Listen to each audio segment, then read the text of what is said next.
Bienvenue sur Malaika, nous sommes ravis de vous retrouver et aujourd'hui nous allons parler d'argent. Un sujet qui concerne tout le monde, alors restez avec nous pour en savoir plus.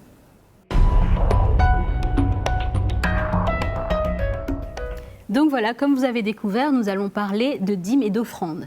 Un sujet qui passionne petits et grands dans nos églises aujourd'hui. Et pour ce faire, nous allons avoir bien sûr, comme d'habitude, Mama Audrey. L'éternelle Mama Audrey. Oui, Mama Audrey, je crois que ces interventions sont attendues par nos téléspectatrices qui vraiment sur Facebook sont... Et moi aussi j'attends ces moments, Nadège. Voilà. Et nous avons aussi bien sûr Mama Janine et Magali, notre panel comme d'habitude. N'est-ce pas les filles? Tout à fait, nous sommes là. Et Mama Audrey, nous avons un invité de choix aussi aujourd'hui. Plus que de choix, c'est très spécial. C'est non seulement votre époux, mais c'est aussi, bien sûr, le pasteur Mickey Hardy. Merci en tout cas d'être avec nous. Je suis très content d'être avec vous. Ça me fait plaisir. Ah, voilà. Et donc, comme on disait au démarrage, on parle aujourd'hui de dîmes et d'offrandes. Et nous allons voir un petit peu les différentes écoles de pensée qui sont autour de ces sujets. Mais avant de rentrer dans le vif de ce sujet, justement, nous allons passer à la rubrique de Mag. Donc, justement, Magali, avant de commencer, on va parler de définition. Tout à fait. Pour mettre tout le monde un petit peu d'accord. Voilà, exactement. Alors, j'ai trouvé pas mal de choses. Je vais essayer d'être court, Papa Mickey et Mama Audrey. Mais vraiment, je pense qu'on a besoin d'avoir ces petits éléments de définition et voir un petit peu ce qui se passe. Alors, la dîme ou décime, ça vient du latin decima. Dixième, ça veut dire, c'est une contribution justement de 10% du revenu, habituellement donc en soutien d'une œuvre chrétienne. Et autrefois, la dîme, il faut savoir que c'était un impôt spirituel que les Juifs avaient à payer pour aider les démunis. Donc ça, c'est une définition qu'on connaît moins, mais c'est ce que j'ai appris en faisant quelques recherches. Et aujourd'hui, donc, dans les églises chrétiennes, par rapport à la dîme et à l'offrande, vous avez beaucoup de points de vue. Alors, je ne vais pas rentrer dans tout ce marasme de points de vue parce que ça va être vraiment long, mais en tout cas, je vais quand même définir deux positions. La première, c'est que ce qui est dit sur la dîme, c'était une exigence de la loi de l'Ancien Testament. Donc, il y a des églises qui considèrent que c'est de l'Ancien Testament et que ce n'est plus d'actualité aujourd'hui. Dans le Nouveau Testament, ça reste un modèle de générosité, mais c'est libre aux croyants de le faire ou pas. Ça, c'est le premier courant de pensée. Le deuxième courant de pensée explique que la dîme est toujours à payer sous peine de malédiction pour vol à Dieu. Et c'est ce courant de pensée qui, en Afrique, perdure et fait énormément de dégâts. Alors, qu'est-ce que le Seigneur attend de nous, en fait, par rapport à la dîme et aux offrandes? Eh bien, pour beaucoup en Afrique, la réponse est évidente et on le soutient par ce verset de Malachie 3, verset 10, que je suis sûr, Papa Mickey, vous connaissez très bien, Mama Audrey, pareil. Apportez à la maison du Seigneur, le trésor de vos dîmes et vos offrandes. Ça, c'est un verset qui est très important et qui justifie qu'il faut donner la dîme. Alors, l'envers du décor, évidemment, c'est la pression pastorale, menace de malédiction, espérance de bénédiction en retour, témoignages de personnes qui témoignent, qui démontrent comment le paiement de la dîme a révolutionné leurs finances. Il y en a qui disent, voilà, moi j'ai payé ma dîme, maintenant je suis riche. Donc voilà, c'est le modèle à suivre. Et c'est ces raisons qui poussent en fait les croyants à donner en plus des offrandes volontaires. On arrive justement au mot offrande. Qu'est-ce que l'offrande donc? Parce que c'est vrai que des fois les gens mixent dîme et offrande et c'est pas la même chose. Moi, je suis allée chercher dans un dictionnaire théologique. C'est bon élève. Bien joué, Magali. Très professionnel. Il est dit l'offrande, ça consiste à donner lors du culte le dimanche une somme d'argent à l'église. En fonction des églises, cette offrande, elle est déposée soit dans une corbeille réservée à cet effet, soit lorsqu'on fait circuler un plateau ou une bourse. Et le fidèle est invité à donner librement de façon régulière. C'est ce que le dictionnaire théologique dit. Incroyable. C'est incroyable. Il dit librement de façon régulière à son église locale. Et puis, bien sûr, ça sert à pas mal de choses, à la vie de l'église, à aider les démunis, etc., etc. Alors, dans la pratique, en Afrique comme ailleurs, évidemment, c'est pas toujours très réjouissant. Dans beaucoup d'églises en Afrique, le sujet des dons financiers ou des cotisations occupe une grande partie de chaque réunion de prédication. C'est très très important de parler de ces choses. Les responsables surveillent de près tous les croyants dans le but d'évaluer leur niveau spirituel. On évalue les gens selon leurs revenus, sur ce qu'ils donnent au Seigneur. C'est le baromètre. Bien sûr, voilà, il y a des techniques douteuses d'appel aux dons, voire de tarification des prières, comme les promesses d'exaucement et de prospérité assurée si tu donnes ta dîme. Je devrais y penser.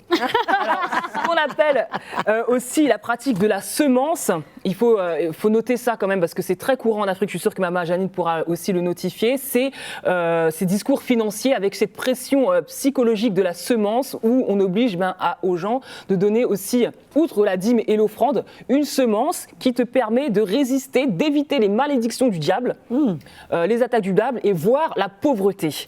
Et ça, c'est très important et c'est ce qui est vraiment relayé dans les églises africaines. Voilà un petit peu le topo de ce que je pouvais vous dire sur cela. Et puis, on parle des autres pays dans le monde où c'est, même par exemple aux États-Unis, etc., où ces choses-là prennent vraiment des proportions dramatiques. En tout cas, c'est intéressant d'avoir cette vision, on va dire, globale de la dîme, l'offrande et bien sûr des semences. Donc justement, Maman Janine, qu'en est-il à Kinshasa ? Oui, donc à Kinshasa, on rencontre à peu près ce que disait Magali, des pasteurs qui vont demander la dîme parce que pour eux, c'est une source de revenus. Quand ils sont à plein temps dans le ministère, quand ils sont à mi-temps, c'est un complément de revenus. Donc tout ce qui est dîme et offrande, ça va être aussi pour payer tous les frais de fonctionnement de l'Église. Et ce qu'on remarque à Kinshasa, la difficulté en fait, c'est quoi ? C'est qu'aujourd'hui, dans toutes les églises, on met l'accent sur les offrandes, on met l'accent sur les dîmes. Parfois, certains cultes, on va prendre très peu de temps pour la prédication, peut-être 15-20 minutes. Mais alors, pour tout ce qui va concerner les offrandes, ça va être beaucoup plus long. À chaque réunion, il y a des offrandes. Les réunions de semaine, il y a un panier d'offrandes. Donc, c'est vraiment un matraquage donc, que subissent les chrétiens au quotidien pour pouvoir donner au Seigneur de leur argent. Et le message qui justifie cela, c'est si vous voulez être béni, il faut que vous fassiez des dons au Seigneur, parce que le Seigneur vous a gardé, il vous a donné la bonne santé, etc. etc. Donc il y a une espèce de, pas de culpabilisation, mais on va inciter les gens à donner en leur disant, comme disait Magali tout à l'heure, que si vous ne donnez pas, vous ne serez pas béni, votre prière ne sera pas exaucée. Maudit. Et voire même maudit. Alors, j'ai noté, Nadège, quelques florilèges quand même à Kinshasa, de ce qu'on peut trouver comme type d'offrande, pour le coup. Alors, il y a les offrandes d'Action Grâce. Donc, jusque-là, vous me direz, Action Grâce, c'est normal. Voilà, je passe un examen, Seigneur, tu m'as béni. Je suis passée par une opération chirurgicale, le Seigneur m'a béni. J'apporte mon offrande d'Action Grâce. Et quand on l'oublie, le pasteur est là pour vous le rappeler quand même. Alors, on n'a pas le droit à l'oubli. Mais pourquoi est-ce que ça a toujours rapport avec quelque chose que tu as fait ou que tu as eu. Oui, c'est ça le problème. C'est que le problème, ce n'est pas une réaction vis-à-vis de ton amour pour Dieu. Toutes les excuses sont bonnes finalement. Alors, autre type d'offrande, présentation d'un nouveau-né. On présente le nouveau-né, on fait la prière puisqu'on ne baptise pas les enfants. Donc, à l'issue de la prière faite par le pasteur, il aura droit à sa petite offrande pour la prière qu'il a pu adresser. La petite enveloppe. La petite enveloppe. Pour la prière pour le nouveau-né. Ensuite, il y a l'offrande de combat. Je crois que tu en as parlé sous un autre terme tout à l'heure. De combat. Alors, il faut que l'Éternel combatte pour moi parce que là, j'ai un examen, il faut que je réussisse. J'ai une opération chirurgicale. J'ai une épreuve.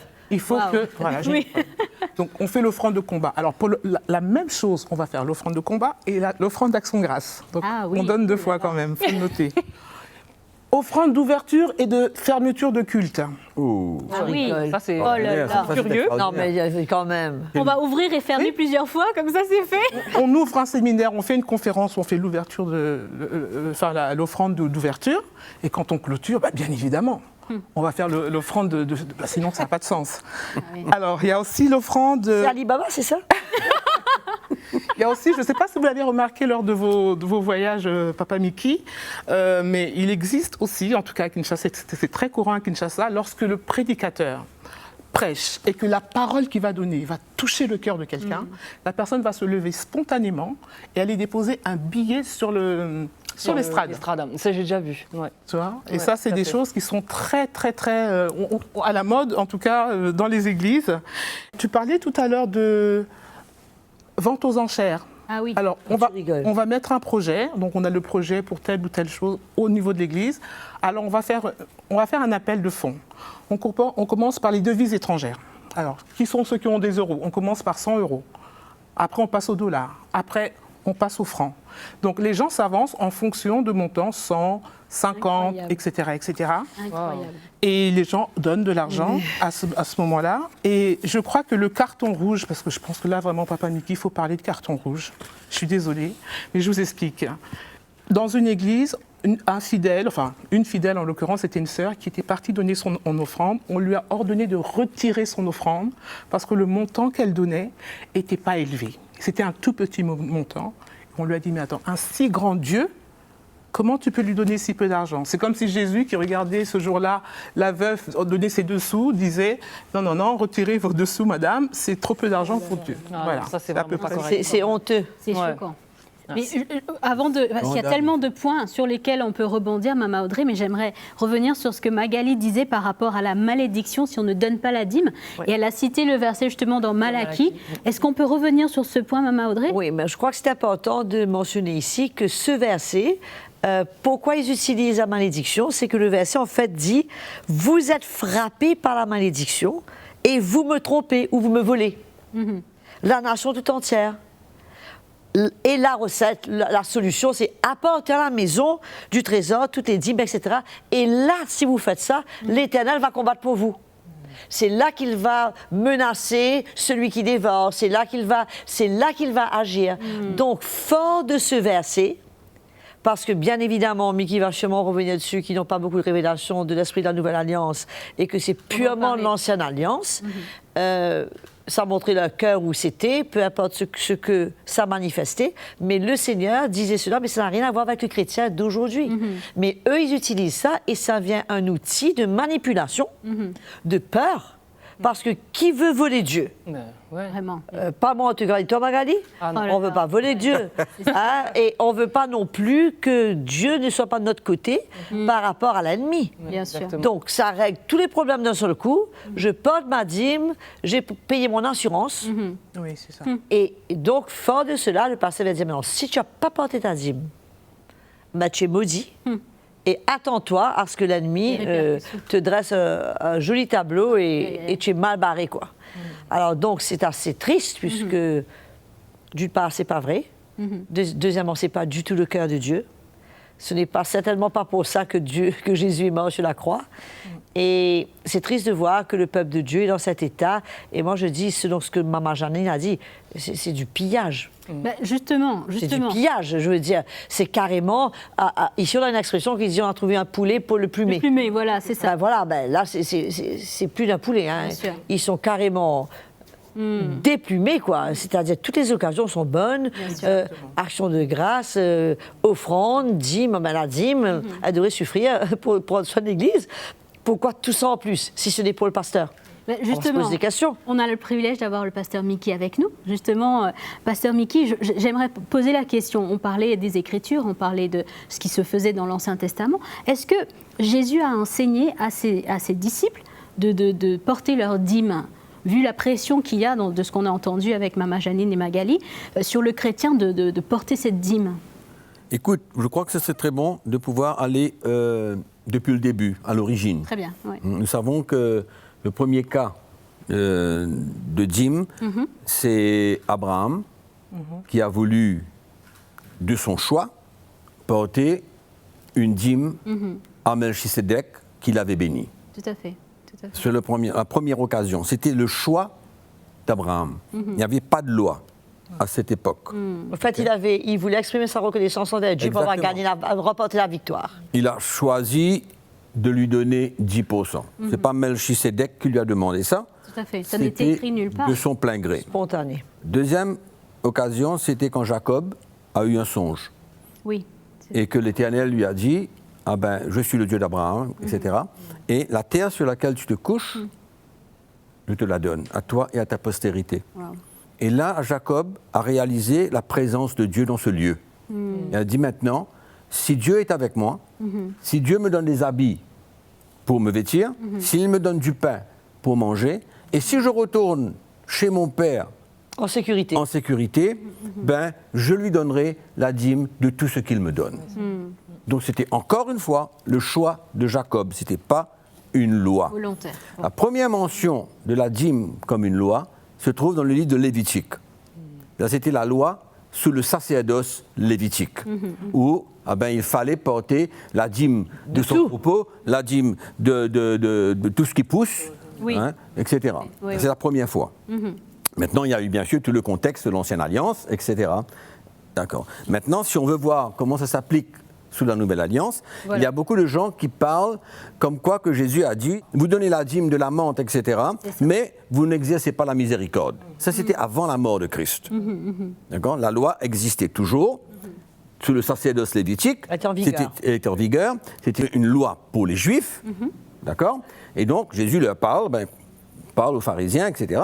Et là, donc, c'est la seule mention de Jésus Ok. vis-à-vis de la dîme avant même la croix.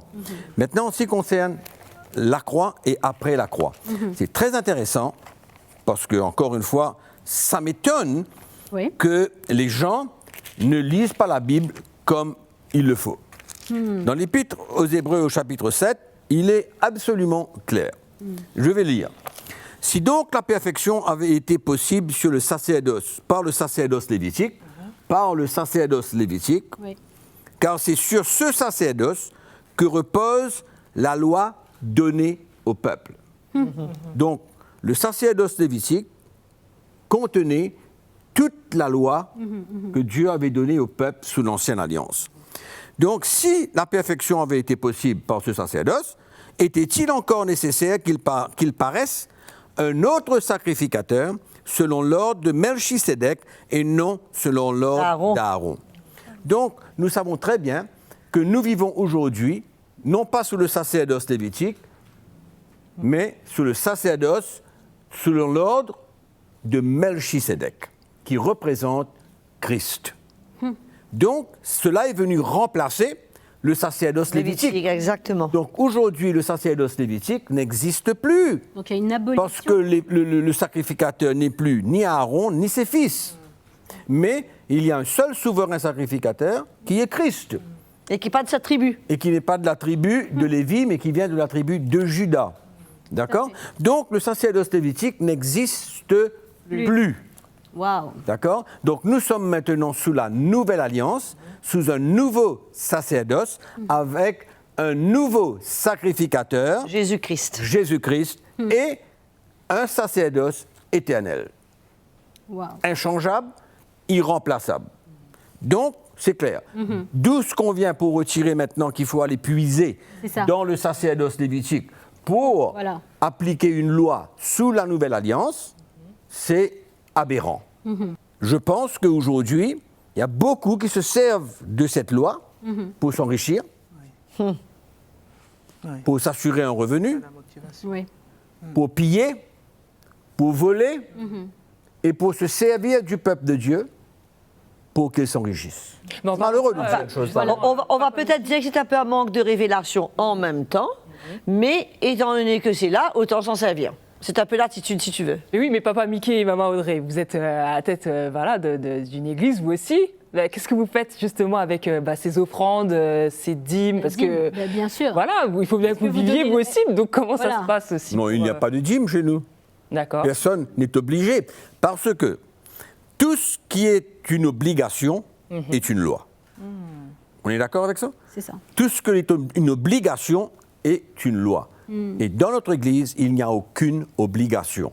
C'est surtout que les gens donnent de leur cœur, Ils donnent ce qu'ils veulent et selon leur cœur. avec joie et libéralité. Donc il n'y a pas de dîme. La dîme n'existe Voilà, c'est pas. ce que j'allais demander. Donc, si je comprends bien, il n'y a pas de dîme Non. dans le Nouveau Testament, Ben, non. après la mort de Jésus, mais il reste l'offrande volontaire, si je comprends bien. Absolument. Bien sûr. Mais moi, je crois qu'il faut préciser, même dans l'Ancien Testament, Nadège, il faut réaliser que à partir du moment qu'il y avait le temple, qu'il y avait le tabernacle, qu'il y avait le temple, il y avait les sacrifices. Bien sûr. Et on sait tous que la tribu de Lévi n'avait droit à aucun héritage parmi le peuple de Dieu. Leur héritage était l'Éternel lui-même. Et donc, il fallait bien qu'ils les nourrissent, ces malheureux gars-là. Ils ne travaillaient pas, ils travaillaient dans le temple, ils étaient assidus au temple. Donc, toutes les offrandes qui étaient faites à Dieu, Dieu ne consomme pas des brebis ni des chèvres, il ne mange pas tout ça, lui. Bien sûr. Et il ne mange rien de tout ça. Et c'était finalement dédié aux Lévites. Ça leur servait. Et ce que le peuple de Dieu emmenait, c'était, il disait toujours, n'oubliez pas les Lévites, n'oubliez pas ceux qui me servent. Et il y a un cœur pour ceux qui me servent. Puisque quand il n'y a plus les Lévites, il n'y a plus de sacerdoce au temple, il n'y a plus de service au temple. Bien sûr. Mais aujourd'hui, il n'y a plus de Lévites. On va donner les bœufs à qui? Les chèvres à qui? Et les moutons à qui? Oui, mais les gens, vont dire, ah ben, nous avons comme Lévite Jésus. C'est ça, c'est ce que j'allais C'est dire. ça, Donc, on va revenir sur ce point, mais avant, j'aimerais juste, je crois que maman Janine a quelque chose à rajouter. Juste par rapport à ce point, maman Audrey, j'ai rencontré aussi, étonnamment, deux églises, je pense, qui ne pratiquaient pas la dîme. Eh ben, C'est bien ça. c'est très bien, mais figurez-vous que les gens ne donnent plus. C'est ce que j'allais dire. Alors, Quand l'Église, ici les anciens, ont basculé, suite à la question de Magali, quand les anciens ont compris que la dîme n'était pas pour aujourd'hui et qu'ils ont enseigné cela à l'Église, c'est sûr qu'ils étaient bien conscients qu'on verrait une méga chute. Il y a un risque. Ah oui. C'est sûr que c'était comme ça, mais si on aime la vérité et qu'on réalise que c'est ce que le Seigneur nous demande, on ne va pas peser le pour et le contre par rapport au montant. quand la vérité vient à notre cœur, on ne peut pas fuir. Donc nous avons vu cela, nous avons expérimenté cela. Mais qu'est-ce que cela a démontré? Cela a démontré l'état actuel du peuple de Dieu. La réalité de leur La cœur. réalité. Voilà. Quand on enlève la loi, on enlève l'obligation. Donc on ne se sent plus obligé, mais maintenant c'est notre cœur qui va La parler. réalité qui parle. C'est la réalité qui va parler. Et donc qu'est-ce qui se passe? Les gens ne donnent plus, et qu'est-ce que cela montre? Exactement où ils sont, quel amour vraiment qu'ils ont pour le Seigneur, quelle reconnaissance qu'ils ont pour le Seigneur, de ne plus donner rien ou de donner rien, presque parce qu'il n'y a plus d'obligation et il n'y a plus de loi. La parole de Dieu est claire. Nous ne marchons plus selon la loi, nous marchons sous la grâce. Ben justement, Maman Janine nous a listé donc plusieurs types d'offrandes que certains font volontairement parce qu'on leur a donné on va dire les spécificités, les consignes d'offrandes à respecter. Papa Mickey, éclairez-nous un petit peu concernant l'offrande, puisque pour la dîme, je pense qu'on est clair. Au niveau de l'offrande, que dit la parole de Dieu sur l'offrande? La parole de Dieu nous parle comment on doit donner au Seigneur libéralement, c'est-à-dire selon ce que notre cœur désire. Moi je pense que plus on aime Dieu, plus notre relation avec le Seigneur, ça fait ami, et on voit la main de Dieu dans notre vie, et on est transformé par le Seigneur, mais notre amour pour Dieu grandit. Donc notre offrande finalement, en même temps, ça va démontrer la grandeur ou la petitesse de notre amour. Donc l'offrande, c'est quoi? C'est un don que nous faisons d'une manière libérale, sans aucune loi, et qui exprime le désir de notre cœur. Mais quand j'entends Maman Janine venir nous raconter ce qui se passe dans les églises, moi je trouve ça aberrant. Oui. J'hallucine, quoi. Je me dis, mais qu'est-ce qui se passe, quoi? Où sommes-nous arrivés? On est où là? Au cinéma? Sommes-nous arrivés là? Alors, c'est du pillage. C'est simplement cela. C'est une opportunité de pouvoir recevoir, avoir, et ce qui est terrible, c'est qu'on trompe le peuple de Dieu en leur faisant croire que plus ils donnent comme ça, plus les écluses des cieux vont s'ouvrir. Et que c'est Dieu qui la demande. Qu'importe leur état de cœur, qu'importe s'ils marchent dans le péché, qu'importe s'ils en veulent aux gens, qu'importe s'ils volent, qu'importe s'ils mentent, qu'importe s'ils visitent les sorciers, qu'importe tout ça. S'ils ont un deuxième bureau. C'est-à-dire, voilà. C'est-à-dire qu'on prend tout le côté argent, on l'extrait de la vraie vie chrétienne et on tourne le regard des chrétiens vers ces choses matérielles. Donc finalement, le chrétien, sa vie, il vit comme il veut, c'est pas son souci. Il porte dans son cœur toutes sortes de choses malsaines, malpropres, etc. Mais aussi longtemps qu'il donne. Aussi longtemps qu'il donne, il va être béni. Mais c'est un mensonge aberrant. C'est pas possible et je pense de continuer comme ça. Excuse-moi, mais les chrétiens, ils doivent se réveiller un petit peu là. Tout à fait, tout à fait. Ils entendent que ça. Ils ont besoin de se réveiller et comprendre ce que la parole de Dieu nous éclaire. Quand on parle de la liberté, qu'il n'y a plus de loi, mais c'est dans le Nouveau Testament, il n'y a que ça. Il n'y a que ça, cette liberté que Dieu nous donne. Mais je pense, sur ce que Mickey dit, que quand même Dieu, il veut construire dans le cœur de son peuple un peuple responsable. Un peuple qui prend soin de son royaume, un peuple qui soutient son programme, un peuple qui soutient ses serviteurs, qu'on ait à cœur qu'on devienne quelqu'un de responsable. De participer au plan de Dieu. Et bien sûr, il n'y a pas de pourcentage dedans. Selon nos besoins, selon notre réalité financière, sur notre cœur, sur des pas de foi qu'on peut faire. Et malheureusement, encore une fois, la parole, le verset que beaucoup de pasteurs utilisent, le verset de la semence, si tu donnes, tu auras 30 fois plus, 60 fois plus et 100 fois plus. Mais si on va à la base de cette parabole de Jésus, il Puis il dit, la semence, c'est la parole de Dieu. Exactement. C'est pas les euros, c'est pas les CFA, c'est pas les dollars, c'est la parole de Dieu. Encore une fois, c'est utilisé hors contexte. Comment on Et- peut interpréter les choses différemment. C'est fou, hein? Mais oui. Et c'est complètement à côté, c'est hors contexte, et c'est un moyen justement pour stocker, de tirer, comme on dirait, quelqu'un dit, le maximum de la quintessence. Oui. De mettre la main dans la poche et de prendre le maximum. Et le pire, c'est qu'on ne leur rend jamais compte de combien d'argent ils ont reçu et qu'est-ce qui a été fait avec l'argent. Exactement. Moi, je viens de dire que si quelqu'un maintenant sur son cœur de donner 10%, qui représente une dîme, mais qu'il le fait de tout son cœur et qu'il ne soit pas sous l'obligation de le faire. Oui. Et ça, la différence. Oui. Ouais, tout à fait. Amen. Amen. Et sur ces quelques paroles, Maman Audrey, malheureusement, comme d'habitude, nous n'avons pas beaucoup de temps et nous allons devoir passer au mot de la fin. Comme je disais, Nadège, je pense que l'offrande, c'est un moyen, les finances, c'est un moyen très important dans notre vie de chrétien. Paul relie dans le livre des Corinthiens le fait de donner avec les fruits de justice.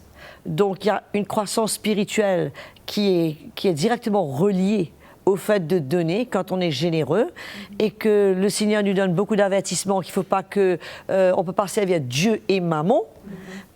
Donc je pense que il y a vraiment une vérité et qui doit retourner dans le cœur du peuple de Dieu, où leur action de grâce n'est pas parce qu'il faut donner par obligation, mais que tous ces gens-là viennent d'un cœur qui a été travaillé par le Seigneur.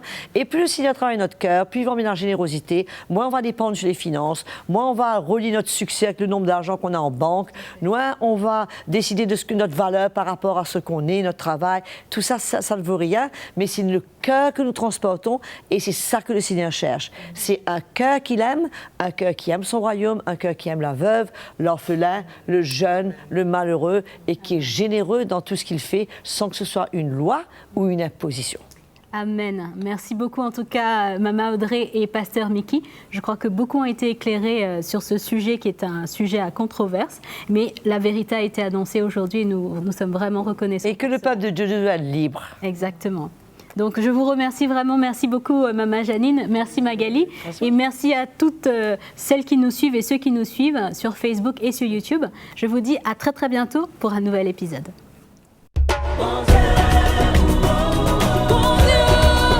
Salut à tous, merci en tout cas d'être là. Si vous avez été encouragé par cette vidéo, si vous avez été édifié par le programme Malaika, c'est très simple, APA. Aimez la vidéo, partagez-la autour de vous et bien sûr abonnez-vous, c'est le petit bouton rouge en dessous de votre écran pour être les premiers informés des prochaines parutions Malaika.